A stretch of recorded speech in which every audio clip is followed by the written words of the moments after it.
C'est la sensation du jour à l'ONU qui fait la leçon à la France sur la crise des Gilets jaunes. Le monde a-t-il perdu sa boussole? La France sermonnée, admonestée par l'ONU, c'est dans l'ordre des choses, c'est le rôle de l'ONU ou c'est irréel? Donc la grande question, c'est qu'est-ce qui se cache derrière cette opération onusienne? Qui essaye d'essayer de salir un peu plus le gouvernement français? Là encore, il y a des jeux d'influence qui se font au niveau international. Moi, je pense qu'on marche sur la tête avec un truc aussi fou. Cette commission était déjà intervenue il y a quelques semaines, il y a quelques mois même, pour attaquer la France dès le début. Nous inclure dans cette liste de pays qui seraient d'une violence spectaculaire. Alors peut-être qu'on nous cache des choses, mais je pense pas.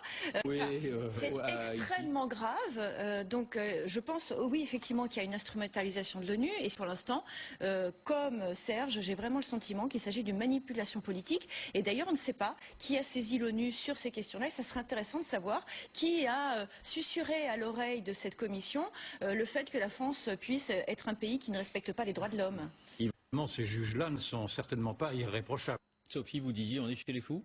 Mais néanmoins, c'est-à-dire qu'on pourrait décider de considérer que Madame Bachelet, qui a été une présidente remarquée du Chili, finalement, elle a fumé la moquette. J'espère que la réaction du gouvernement français sera à la mesure de cette posture. Avec un peu plus de vigueur que avec vous un peu attendez. plus de peps. C'est du pain béni pour LFI, le RN.